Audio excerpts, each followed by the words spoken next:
Selamat datang di channel video saya.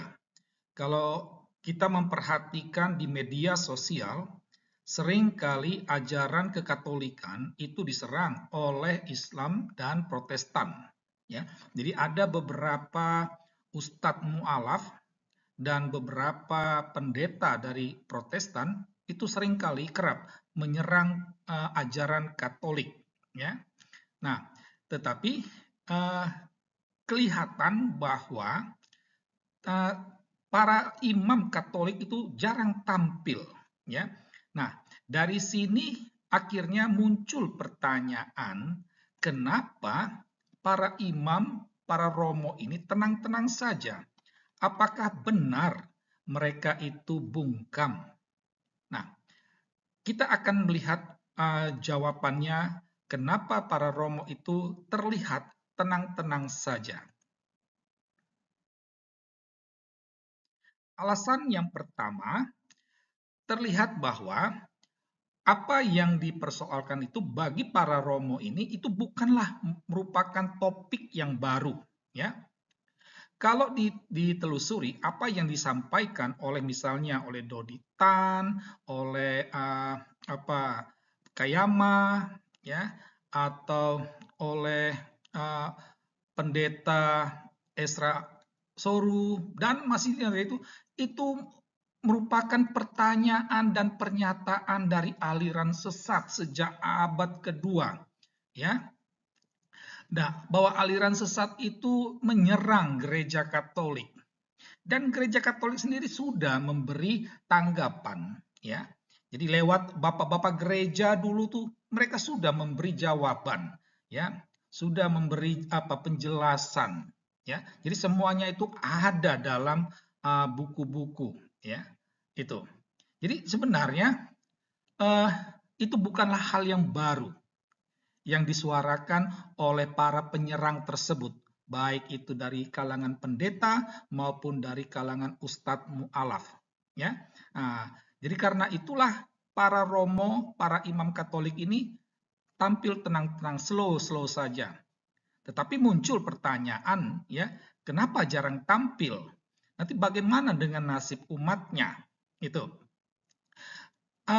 Saya menganalisa ada beberapa kemungkinan kenapa mereka jarang tampil. Yang pertama bisa saja belum populer atau tidak mau populer atau seperti yang pernah dikatakan disampaikan oleh Bapak Bambang Nursena, banyak kalangan romo dari Katolik ini kurang percaya diri.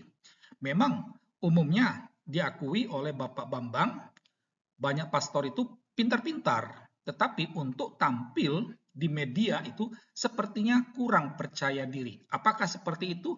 Bisa saja, ya. Atau ada alasan lain yang pastinya mereka kurang tampil, ya. Kenapa tidak mau tampil? Ya karena mungkin itu sudah bukan hal yang baru, ya.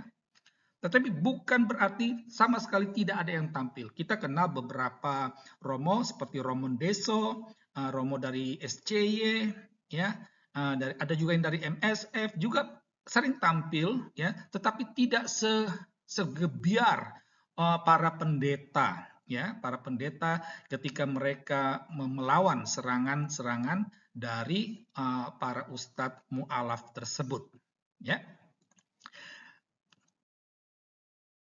Sekarang kita lihat alasan yang kedua.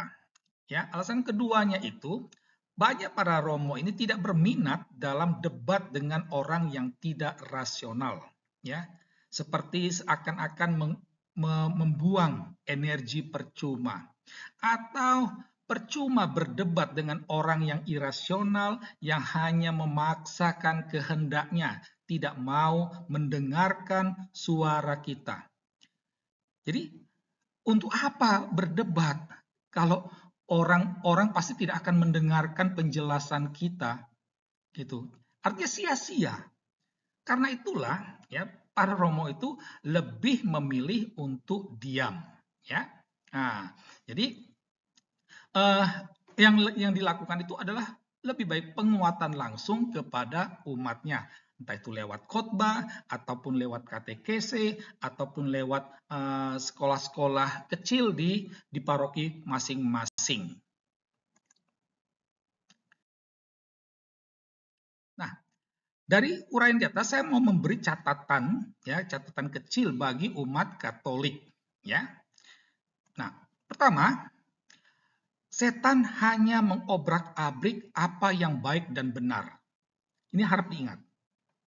Jadi setan itu hanya mengobrak-abrik apa yang baik dan yang benar. Jadi yang baik dan yang benar itu pasti akan diobrak-abrik oleh setan. Itu. Catatan yang kedua, sumber bahan penyerang itu adalah aliran sesat. Jadi apa yang disampaikan oleh Donitan, ya, atau Ustadz Kaimana, bahkan oleh Ustadz Manacem Ali, ya, atau dari kalangan pendeta sekalipun, semuanya itu dari aliran sesat, ya. Mereka itu sudah dicap oleh gereja sesat. Karena apa? Karena tidak sesuai dengan ajaran iman dan juga tidak sesuai dengan fakta sejarah. Itu. Ya. Nah, jadi ya kamu silakan saya pikir sendiri. Kalau yang yang mengambil sumber itu sudah sesat, maka kesimpulan sendiri atur. Yang ketiga, catatan ketiga, tujuan penyerang itu adalah untuk menyesatkan. Ya. Dia bukan mau memberi kebenaran, tujuannya hanya untuk menyesatkan. Ya. Nah, dari sini harap diingat baik-baik, ya, harap diingat baik-baik. Allah telah memanggil kita kepada kekudusan dan kesempurnaan agar kita dapat bersatu dengan Dia. Nah, pertanyaan kecil, siapa yang berusaha menyesatkan kita agar tidak bersatu dengan Allah? Tentu Anda tahu jawabannya. Sekian dan terima kasih.